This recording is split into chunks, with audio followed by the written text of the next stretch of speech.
Sa ngalan ng Ama at ng Anak at ng Espiritu Santo, Amen. ang pagpapala ng ating Panginoong Hesukristo, ang pag-ibig ng Diyos Ama, at ang pakikipagkaisa ng Espiritu Santo, naway sumainyong lahat. At sumaiyo rin.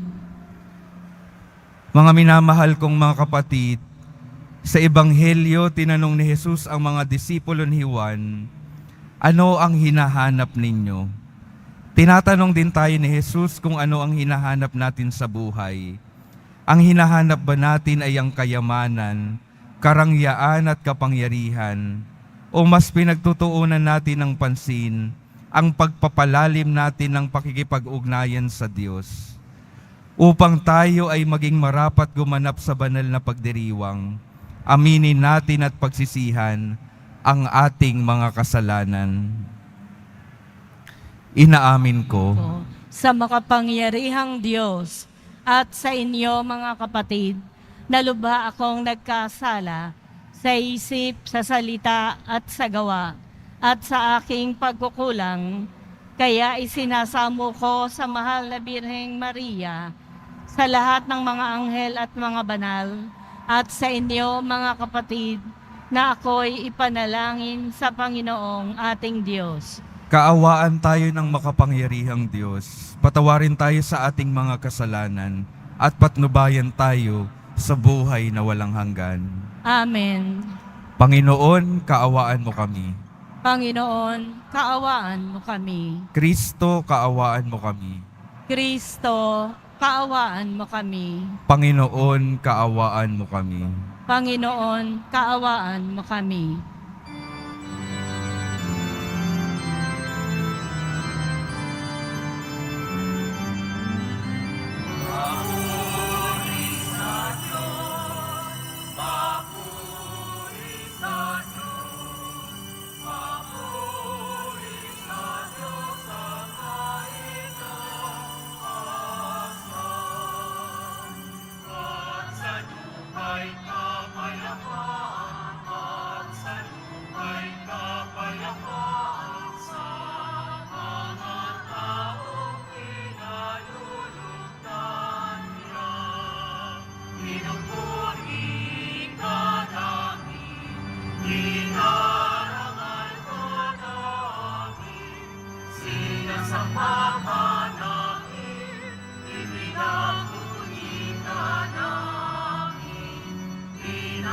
Sasalamatan ka namin dahil sa dakila mong pagkikahuringan. Panginoong Diyos, Hari ng langit, Diyos sa mga makapangyarihan sa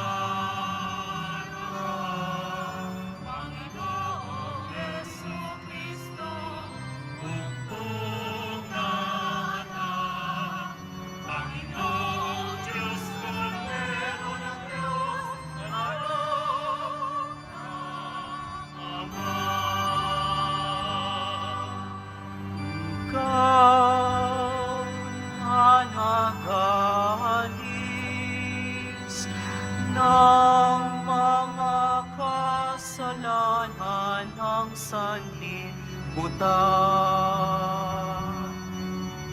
Maawa ka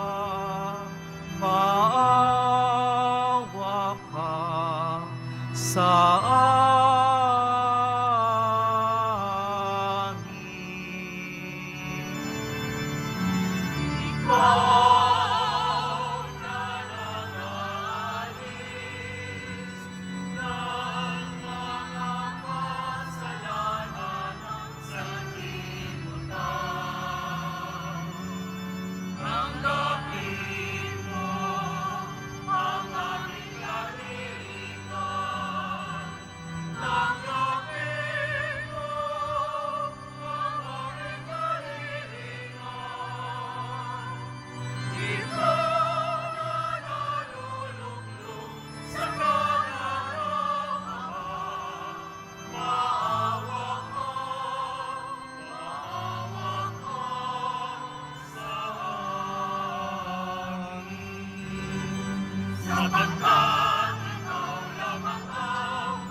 Manalangin tayo.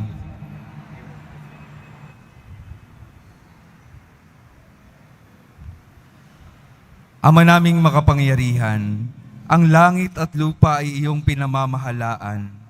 Dinggin mo ang pagluhog ng iyong sambayanan at pagkalooban mo kami ng kapayapaan araw-araw sa pamamagitan ni Hesukristo kasama ng Espiritu Santo magpa sa walang hanggan. Amen.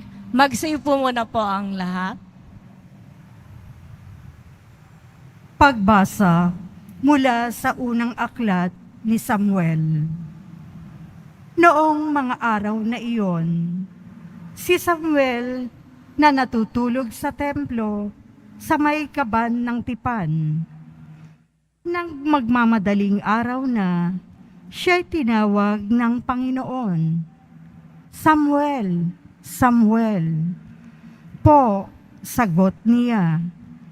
Patakbo siyang lumapit kay Eli at sinabi, "Bakit po?" Sinabi ni Eli, "Hindi kita tinatawag. Mahiga ka na ulit." Nagbalik nga siya sa kanyang higaan. Tinawag siya uli ng Panginoon. Bumangon siya, lumapit kay Eli at tinanong, "Tinatawag po ba ninyo ako?" Sinabi ni Eli, "Hindi kita tinatawag, anak. Mahiga ka na ulit." Hindi pa kilala ni Samuel ang Panginoon sapagkat hindi pa siya kinakausap nito. Sa ikatlong beses na tawagin siya, lumapit uli siya kay Eli at sinabi, "Narinig ko pong tinatawag ninyo ako." Naisip ni Eli na ang Panginoon ang tumatawag kay Samuel. Kaya sinabi niya, "Sige, mahiga ka ulit. Kapag narinig mo pang tinawag ka, ganito ang sabihin mo, 'Magsalita po kayo, Panginoon. Nakikinig po ang inyong lingkod." At muling nahiga si Samuel. Ang Panginoon ay lumapit kay Samuel at tinawag ito. Sumagot si Samuel, "Magsalita po kayo. Nakikinig po ang inyong lingkod." Habang lumalaki si Samuel, patuloy siyang pinapatnubayan ng Panginoon at nagkakatotoo ang lahat ng sinabi niya. Ang salita ng Diyos. Salamat sa Diyos. Handa akong naririto upang sundin ang loob mo. Handa akong naririto upang sundin ang loob mo. Ako ay naghintay sa aking Panginoon at dininig niya ang aking pagtaghoy. Tinuruan niya ako pagkatapos ng bagong awiting pampuri sa Diyos. Handa akong naririto upang sundin ang loob mo. Ang mga panghandog, pati mga hain, at ang mga hayop na handang sunugin, hindi mo na ibig sa dambana dalhin, upang yaong salay iyong patawarin. Sa halip, ang iyong kaloob sa akin ay ang pandinig ko upang ika'y dinggin. Handa akong naririto upang sundin ang loob mo. Kaya ang tugon ko, ako'y naririto. Nasa kautusan ang mga turo mo. Ang nais kong sundi, iyong kalooban. Aking itatago sa puso ang aral. Handa akong naririto upang sundin ang loob mo. Ang pagliligtas mo'y aking inihayag. Saan man magtipon ang iyong mga anak, di ako titigil ng pagpapahayag. Handa akong naririto upang sundin ang loob mo.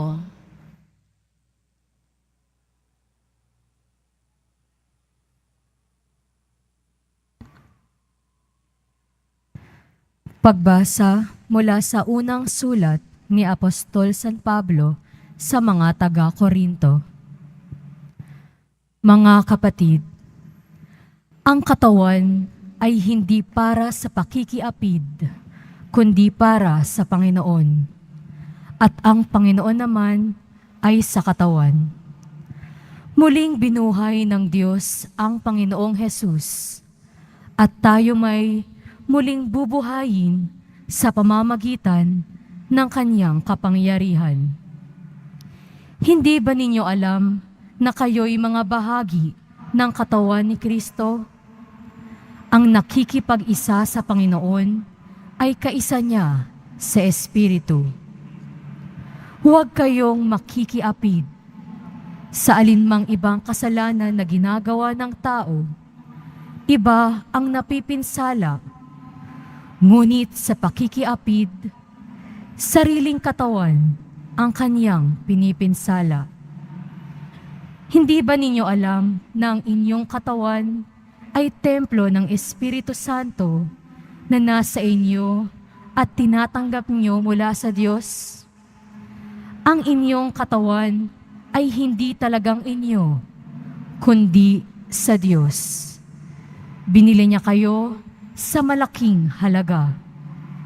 Kaya't gamitin ninyo ang inyong katawan upang maparangalan ang Diyos. Ang salita ng Diyos. Salamat sa Diyos. Magsitayo na po ang lahat.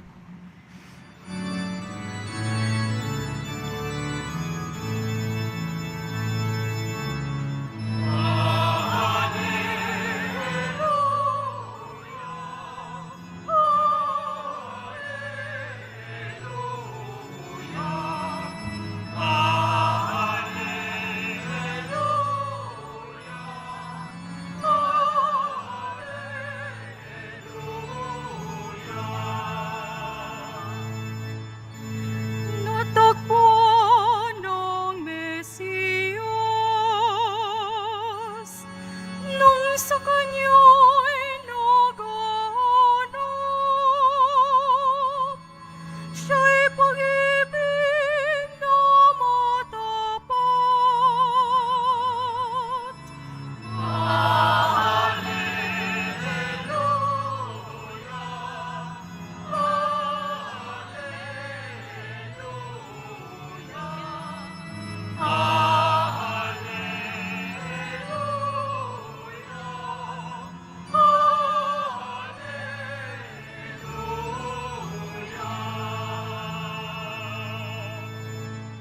Sumainyo ang Panginoon. At sumaiyo rin. Ang mabuting balita ng Panginoon ayon kay San Juan. Papuri sa iyo, Panginoon. Noong panahong iyon, nakatayo si Juan at ang dalawa sa kanyang mga alagad. Nakita niya si Jesus na nagdaraan at kanyang sinabi, "Ito ang kordero ng Diyos." Narinig ng dalawang alagad ang sinabi niya at sumunod sila kay Jesus. Lumingin si Jesus at nang makitang sumusunod sila, ay kanyang tinanong, "Ano ang hinahanap ninyo?" Sumagot sila, "Saan po kayo nakatira, Rabi?" Ang kahulugan ng salitang ito'y guro. "Halikayo at tingnan ninyo," ani Jesus. Sumama sila at nakita nila ang kanyang tinitirhan, at tumuloy sila roon ng araw na yaon.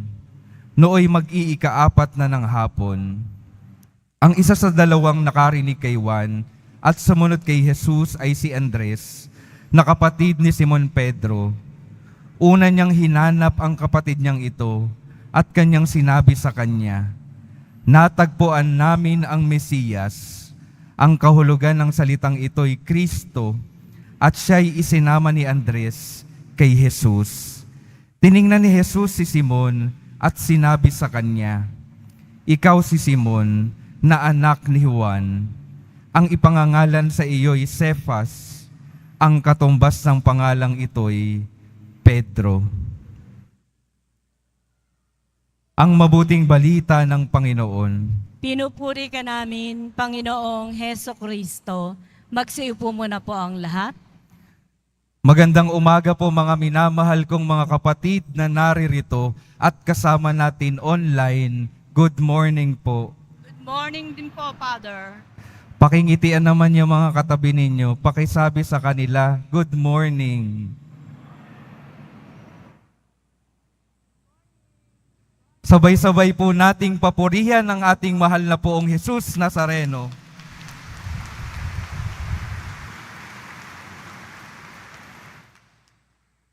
Sa atin pong mga pagbasa sa linggong ito, may isang tanong na napakahalaga na tinatanong sa atin yung ating Panginoon. At yung tanong na ito ay ito, ano ang hinahanap ninyo? Bakit kayo nandito? Ano po bang hinahanap ninyo?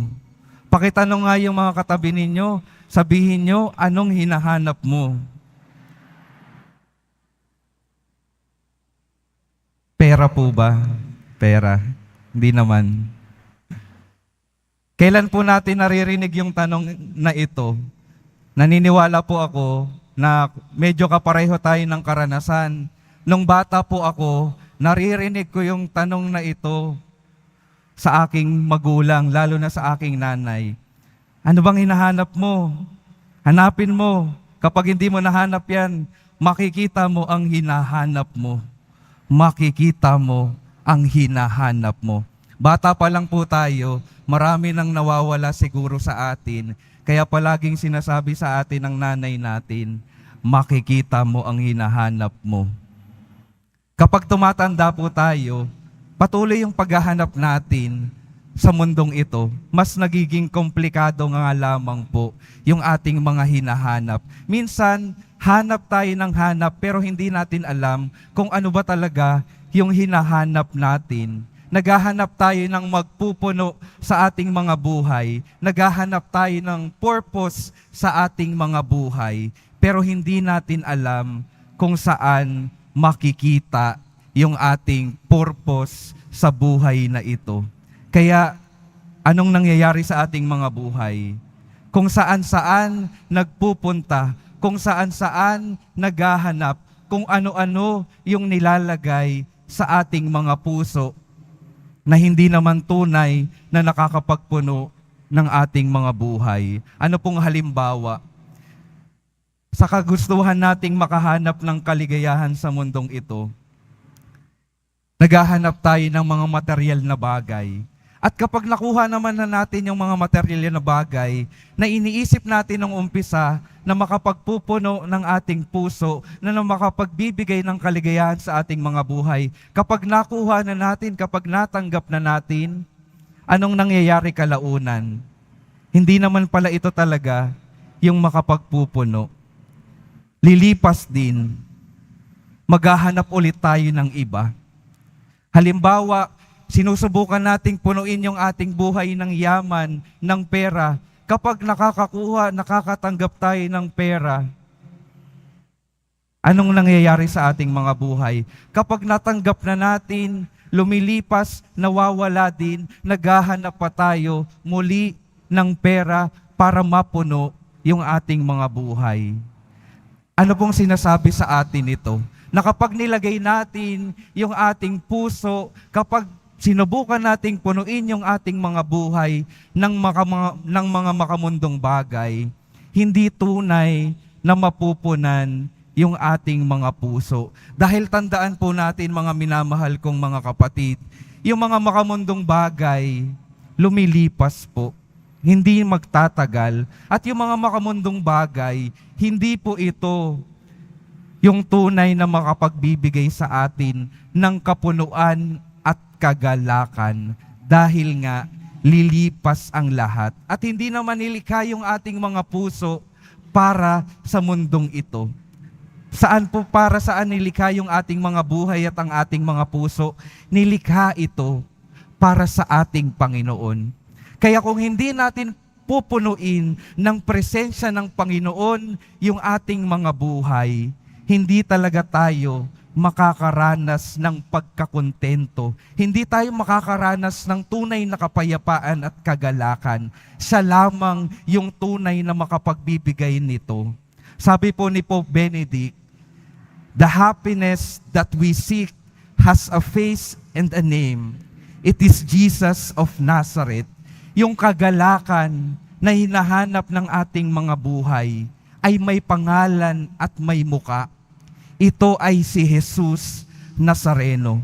Kaya ang unang paanyaya po sa atin sa linggong ito, naghahanap po ba tayo ng kagalakan?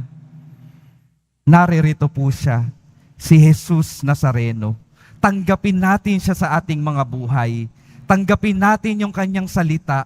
Tanggapin natin yung kanyang katawan. Tanggapin natin yung kanyang mga itinuturo. Dahil doon magmumula yung tunay nating mga kagalakan sa Kanya lamang at wala ng iba. Na ano pa po bang hinahanap ng ating mga buhay? Naghahanap tayo ng kaligtasan.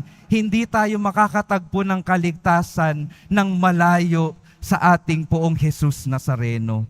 Siya lamang yung makapagbibigay ng tunay na kaligtasan na magtatawid sa atin sa buhay na walang hanggan. Naghahanap tayo ng kagalingan at pag-asa. Pumunta tayo sa Kanya na kayang gumawa ng mga imposible sa buhay natin. Noong nakaraan pong January 8 ng gabi, sa ating vigil program para sa Nazareno, may ilan pong mga deboto na mamanata ng Poong Jesus Nazareno na nagkwento ng kanilang pakikipagtagpo at himalang naranasan dahil kanilang natagpuan yung ating Poong Jesus Nazareno. Meron pong kwento ng may cancer. Hindi niya na alam kung saan hahanap ng pag-asa. Hindi niya na alam kung saan kukuha ng lakas para lumaban pa. Natagpuan siya ng Panginoon. Kinatagpo niya yung Panginoong naghahanap sa kanya. Itinaas niya yung kanyang buhay. Ipinagkatiwala niya yung kanyang daladalahin sa ating Panginoon. Matapos daw ang 1 taon, wala na siyang sakit. Gumawa ng himala yung Diyos sa kanyang buhay. Naghahanap siya ng kagalingan at natagpuan niya sa ating Poong Jesus Nazareno. Meron pang isang kwento ng dating basag ulo. Ilang beses na nakulong, parang nawawala na sa buhay niya. Nung nagsimulang makatagpo niya yung ating Poong Jesus Nazareno, nagsimula yung pagbabago sa kanyang buhay. Naghanap siya ng makapagliligtas sa kanya. At nung natagpuan niya yung Poong Jesus Nazareno, dumating yung pagliligtas at pagbabago sa kanyang buhay dahil nahanap niya yung Poong Jesus Nazareno. Sa atin pong mga buhay, mga kapatid, alam po natin, marami talagang pagsubok at krus na darating. At kung minsan o kaya naman madalas, kapag may mga dumadating na krus, pagsubok sa ating mga buhay, ano pong kadalasang nagiging tugon natin? Nagtatanong tayo sa Diyos, Panginoon, bakit niyo pinaparanas sa amin ito? Palagi naman kaming nagsisimba at nagdadasal. At kung nakakalungkot pa, kung minsan ang nangyayari, ang ginagawa natin ay lumalayo sa ating Panginoon. Nagtatampo sa ating Panginoon. Pero mga kapatid, ang imbitasyon sa mga panahon ng pagsubok, sa panahon na mabigat yung mga krus na dinadala natin, huwag nating takbuhan yung ating Poong Jesus Nazareno. Bagkus, siya yung ating maging takbuhan. Siya yung ating puntahan. Siya yung pagkuhaan natin ng lakas at pag-asa. Dahil yung ating Poong Jesus Nazareno, ninanais yung mabuti sa atin. Ninanais na bigyan tayo ng pag-asa, ng lakas. Ninanais na bigyan tayo ng magandang buhay, magandang kinabukasan. At hindi natin matatanggap ito ng malayo sa Kanya. Kaya mga kapatid, uulitin ko po, sa mga pagsubok na ating nararanasan, huwag tayong tumakbo papalayo sa ating Panginoon, bagkus siya yung ating maging takbuhan. Dahil siya yung magbibigay ng kahulugan at kaligtasan sa ating mga karanasan.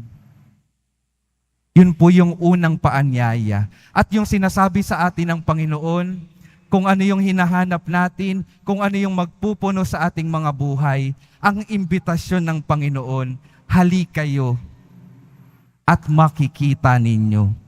Yung Panginoon tinatawag tayong makipagtagpo sa Kanya ng patuloy, ng paulit-ulit, upang matagpuan natin yung tunay na magpupuno at hinahanap ng ating mga puso. At ano pong hamon kapag naranasan na natin yung ating Panginoon na lubos tayong minamahal? Ano pong hamon kapag naranasan natin yung pagliligtas at himala ng ating Poong Jesus Nazareno? Katulad ng mga alagad na unang tinawag ng Panginoon, matapos silang makatagpo yung ating Diyos, sila ay tumawag na ng iba. Narinig natin si Andres, tinawag, hinanap yung kanyang kapatid na si Simon Pedro. Tinawag na nakita na niya yung Mesiyas, yung tagapagligtas. Dinalan niya yung kanyang kapatid sa ating Panginoong Jesus Nazareno. Sa mga buhay po natin, alam natin sa miyembro ng ating mga pamilya, sa ating mga kaibigan, sa mga nakakatagpo natin sa mundong ito, kung minsan may mga makikita tayo at makakatagpo na nawawala din, na para bang may hinahanap din, nawa tayong mga nakatagpo na ng ating Panginoon ay dalhin sila sa ating Poong Jesus Nazareno para sila rin ay makaranas ng pagliligtas ng ating Poong Jesus Nazareno. Ito po yung ating misyon. Pagkatapos ng ating pagdedebosyon, meron po tayong misyon. Dalhin at ipakilala sa ating mundo yung ating Poong Jesus Nazareno. Kaya mga kapatid, patuloy nawa tayong mapalakas ng ating pakikipagtagpo sa ating Panginoon at patuloy tayong maglingkod sa Kanya sa pamamagitan ng pagdadala ng presensya ng Panginoon sa ating mundo. Saan po nagmumula itong ating misyon bilang mga anak ng Diyos? Nagmumula ito sa simula pa lang ng ating buhay Kristiyano. Napakinggan po natin sa ikalawang pagbasa na tayong mga anak ng Diyos ay templo ng Espiritu Santo, templo ng Panginoon, sa atin nananahan yung ating Panginoon. Kaya ano pong imbitasyon? Nawa yung buhay ng bawat isa sa atin nagpaparangal sa ating Panginoon. Yung buhay natin ay nagpaparanas ng pagliligtas ng Diyos sa ating mga kapwa. Yung ating mga buhay, nagpapaalala na yung Diyos ay nararanasan sa mundong ito. Kaya kung may mga pagkakataon na yung ating mga buhay ay para bang hindi na nagpaparanas ng pagliligtas ng Diyos, unti-unti po nating tingnan at baguhin upang yung ating mga buhay maging tapat sa pagiging templo ng Diyos. Nawa yung buhay ng bawat isa sa atin ay maging tagpuan ng Diyos at ng Kanyang bayan na nagnanais siyang makita. Tayo po ay templo ng Diyos. Sana nakikita ng iba yung ating Poong Jesus Nazareno sa ating mga buhay. Mga kapatid, muli po, ano ang tanong sa atin ng Panginoon? Anong hinahanap ninyo? Anong hinahanap ng ating mga buhay? Ang hinahanap at tunay na makapagpupuno ng ating mga buhay ay walang iba kundi ang Poong Jesus Nazareno. Patuloy natin siyang tagpuin araw-araw. At kapag natatagpuan at nararanasan natin yung ating Panginoon, ang ating misyon ay iparanas at dalhin siya sa ating mundo. tayo pong mga anak ng Diyos ay tagapagdala ng presensya ng Panginoon dito sa ating mundo. Amen. Magsitayo na po ang lahat. Ipahayag po natin ang ating pananampalataya. Sumasampalataya ako Sa Diyos amang makapangyarihan sa lahat, na may gawa ng langit at lupa. Sumasampalataya ako kay Jesucristo, iisang anak ng Diyos, Panginoon nating lahat. Nagkatawang tao siya, lalang ng Espiritu Santo, ipinanganak ni Santa Mariang Birhen, pinagpakasakit ni Poncio Pilato, ipinako sa krus, namatay, inilibing, nanaog sa kinaroroonan ng mga yumao, nang may 3 araw na buhay na maguli, umakyat sa langit, naluluklok sa kanan ng Diyos, amang makapangyarihan sa lahat. Doon magmumulang paririto at huhukom sa nangabubuhay at nangamatay na tao. Sumasampalataya naman ako sa Diyos Espiritu Santo, sa banal na simbahang katolika, sa kasamahan ng mga banal, sa kapatawaran ng mga kasalanan, sa pagkabuhay na muli ng nangamatay na tao, at sa buhay na walang hanggan. Amen. Minamahal kong mga kapatid, manalangin tayo sa Ama na bigyan tayo ng lakas na tumugon at maging tapat sa pagsunod sa Kanyang kagustuhan. Taimtim tayong manalangin. Panginoon, dinggin mo ang aming panalangin. Panginoon, dinggin mo ang aming panalangin. Patuloy nawang tumugon ang Santo Papa, mga obispo, mga pari, at mga relihiyoso sa tawag ng Diyos, at maging halimbawa nawa sila sa mga kabataan na nagnanais sumunod sa yapak ni Kristo. Manalangin tayo. Panginoon, dinggin mo ang aming panalangin. Tugunan nawa ng mga namumuno sa pamahalaan ang mga pangangailangan ng mga mamamayan, lalo na ang mga walang tinig, inaapi, at mga biktima ng karahasan at terorismo. Manalangin tayo. Panginoon, dinggin mo ang aming panalangin.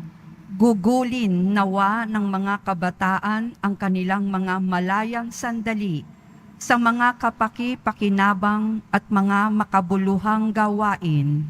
Manalangin tayo. Panginoon, dinggin mo ang aming panalangin. Makatagpo nawa ng lakas at pag-asa kay Kristo ang mga nagdadalamhati, mga dukha, mga may sakit at may kapansanan, at ang iba pang mga nagdurusa. Manalangin tayo. Panginoon, dinggin mo ang aming panalangin. Naway makatugon tayo sa pagtawag ng Diyos sa atin upang maging mga tagapangasiwa ng Kanyang sangnilikha sa pamamagitan ng ating mga konkretong hakbang sa pangangalaga ng ating kalikasan. Manalangin tayo. Panginoon, dinggin mo ang aming panalangin. Mapagmahal na Ama, dinggin mo ang iyong bayan. Bigyan mo kami ng lakas at tapang na tanggapin ang iyong paanyayang ipahayag ang paghahari mo sa pamamagitan ng aming salita at mga gawa, alang-alang kay Kristong aming Panginoon. Amen. Magsiupo muna po ang lahat.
Magsitayo na po ang lahat. Manalangin kayo mga kapatid upang ang paghahain natin ay kalugdan ng Diyos Amang makapangyarihan. Tanggapin nawa ng Panginoon itong paghahain sa iyong mga kamay, sa kapurihan niya at karangalan, sa ating kapakinabangan at sa buong sambayanan niyang banal.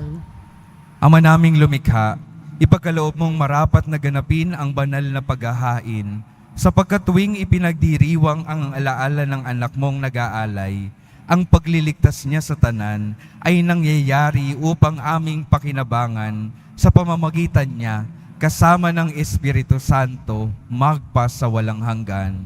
Amen. Sumainyo ang Panginoon. At sumaiyo rin. Itaas sa Diyos ang inyong puso at diwa. Itinaas na namin sa Panginoon. Pasalamatan natin ang Panginoong ating Diyos. Marapat na siya ay pasalamatan. Ama naming makapangyarihan, tunay ngang marapat na ikaw ay aming pasalamatan sa pamamagitan ni Jesucristo na aming Panginoon. Lubhang nabagbag ang kanyang loob sa pagkakamali ng tao sa sansinukob, kaya't minabuti niyang siya'y ipanganak ng birheng bukod mong pinagpala sa babaeng lahat. Sa labi ng imbing kapatayan, kami ay inagaw ng namatay mong anak.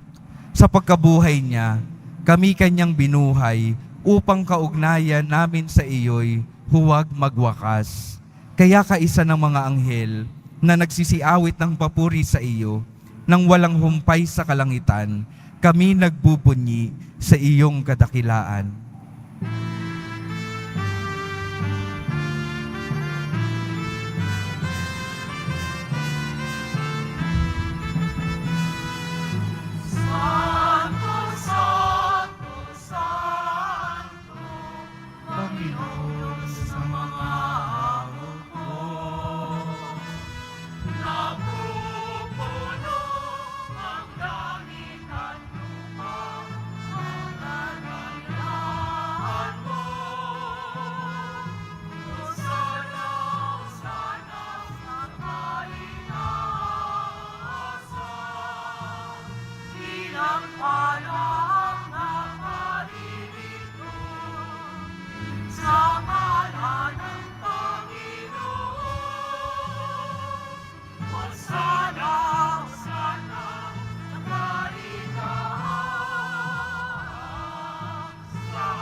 Magsilud po ang lahat.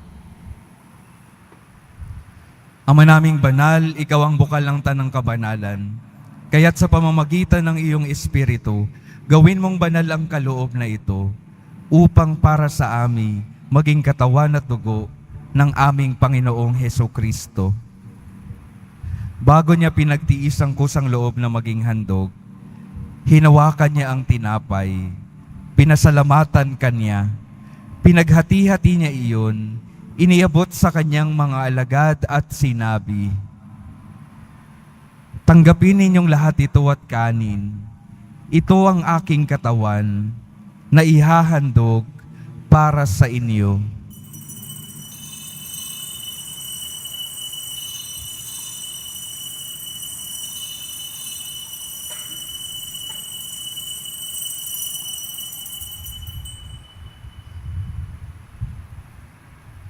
Gayon din naman nung matapos ang hapunan, hinawakan niya ang kalis, muli kanyang pinasalamatan, iniabot niya ang kalis sa kanyang mga alagad at sinabi, "Tanggapin ninyong lahat ito at inumin.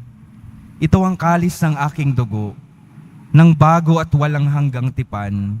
Ang aking dugo na ibubuhos para sa inyo at para sa lahat, sa ikapagpapatawad ng mga kasalanan. Gawin ninyo ito sa pag-alala sa akin."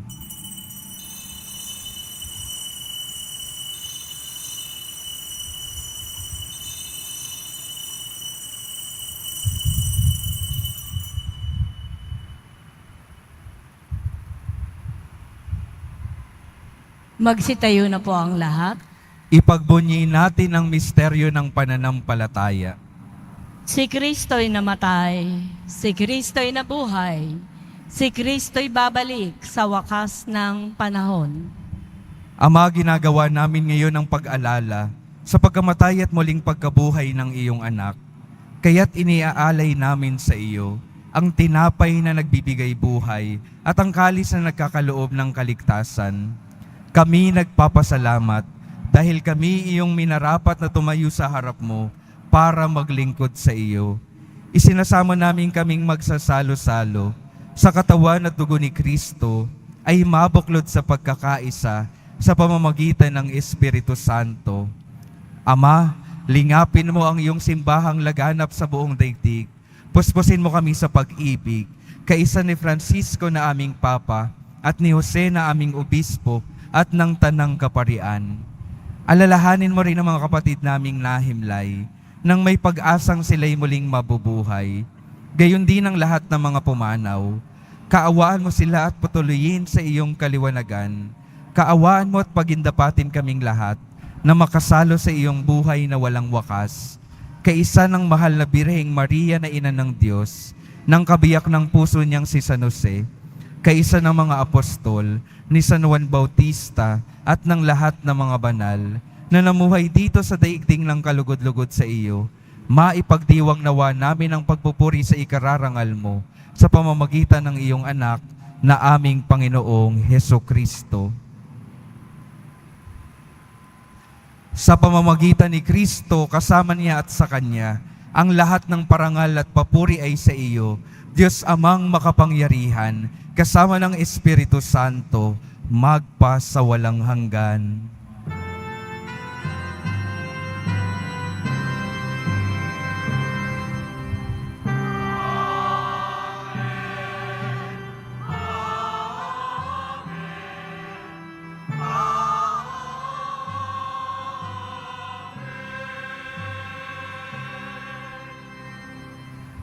Sa tagubilin ng mga nakagagaling na utos at sa turo ni Jesus na Panginoon natin at Diyos, ipahayag natin ng lakas loob.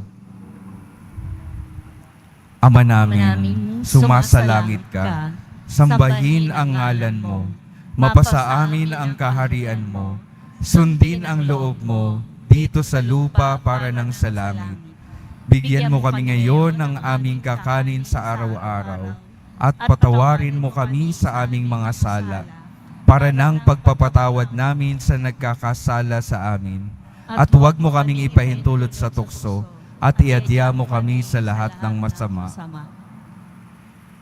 Hinihiling namin kami iadya sa lahat ng masama, pagkalooban ng kapayapaan araw-araw, iligtas sa kasalanan, at ilayo sa lahat ng kapahamakan, samantalang aming pinananabikan ang dakilang araw ng pagpapahayag ng tagapagligtas naming si Hesukristo. Sapagkat iyo ang kaharian at ang kapangyarihan at ang kapurihan magpakailanman. Amen. Panginoong Hesukristo, sinabi mo sa iyong mga apostol, kapayapaan ang iniiwan ko sa inyo, ang aking kapayapaan ang ibinibigay ko sa inyo. Tunghayan mo ang aming pananampalataya at huwag ang aming pagkakasala. Pagkalooban mo kami ng kapayapaan at pagkakaisa ayon sa iyong kalooban, kasama ng Espiritu Santo, magpa sa walang hanggan. Amen. Ang kapayapaan ng Panginoon ay laging sumainyo. At sumaiyo rin. Magbigayan kayo ng kapayapaan sa isa't isa.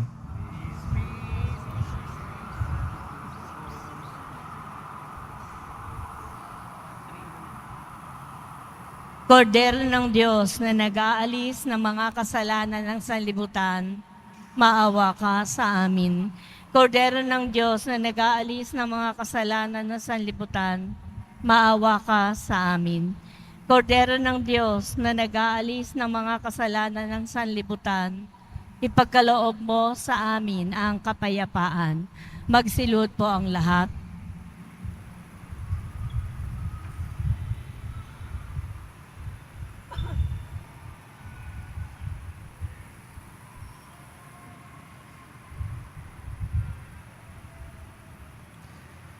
Ito ang kordero ng Diyos Ito ang nag-aalis ng kasalanan ng sanlibutan.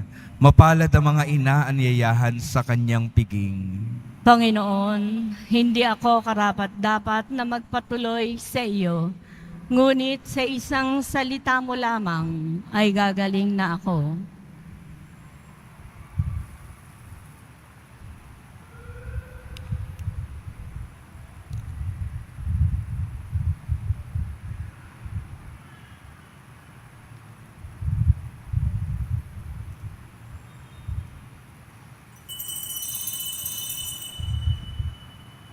Para po sa lahat ng tatanggap ng banal na komunyon, sasagot po tayo ng Amen. Pagkasabi po ng pari o ng lay ministers ng katawan ni Kristo, at isubo po agad sa bibig bago umalis sa harapan ng pari o ng lay ministers, sumunod po tayo at maraming salamat po.